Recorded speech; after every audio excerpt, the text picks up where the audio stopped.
প্রিয় মোহতারাম হাজিরিন, এতক্ষণ ধরে আমি আপনাদেরকে যে বিষয়টি বলতে যাচ্ছি সেটি হচ্ছে আরাফার দিনের রোজা। রাসূল পাক সাল্লাল্লাহু আলাইহি সাল্লাম বলেছেন, যদি কোনো ব্যক্তি আরাফার দিনে একটি রোজা রাখে তাহলে ওই ব্যক্তির বিগত বছর এক বছরের গুনাহ এবং সামনে এক বছরের গুনাহ, এই 2 বছরের গুনাহ আল্লাহ তাআলা তাকে মাফ করে দেন। দিনের রোজা হচ্ছে একটি অত্যন্ত গুরুত্বপূর্ণ রোজা। এখন কথাটি হচ্ছে, আরাফার দিনের রোজা আমরা কোন কোন দিন রাখবো? আমরা যদি সৌদির হজযাত্রীদের সাথে তাল মিলিয়ে আরাফার দিন পালন করি তাহলে সেটি হচ্ছে জুন মাসের 5 তারিখ অর্থাৎ বৃহস্পতিবার। আর যদি আমরা বাংলাদেশের নিয়ম অনুযায়ী রোজাটি রাখতে চাই তাহলে হচ্ছে জুন মাসের 6 তারিখ।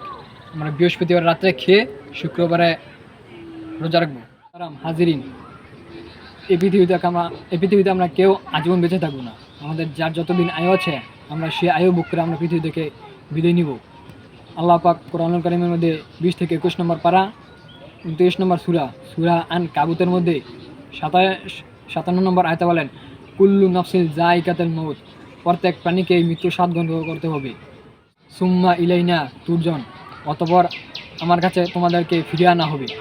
আল্লাহ পাক কোরআনুল কারীমের মধ্যে সূরা আর রহমান আয়াত পারা নং 27, সূরা নং 56 নম্বর, এই সূরার মধ্যে আল্লাহ তাআলা বলেছেন, ফাবি আইয়ি আলা ইরব্বিকুমা তুকাজ্জিমান, অতএব তোমরা উভয়ে তোমাদের পালনকর্তার কোন কোন অবদানকে অস্বীকার করবে।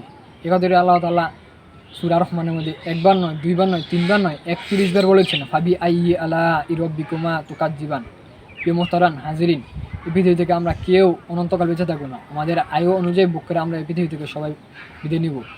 তাই আমি বিশেষ করে বলতে চাচ্ছি, আরাফার দিনে এই রোজাটা আমরা সকলে রাখার চেষ্টা করব।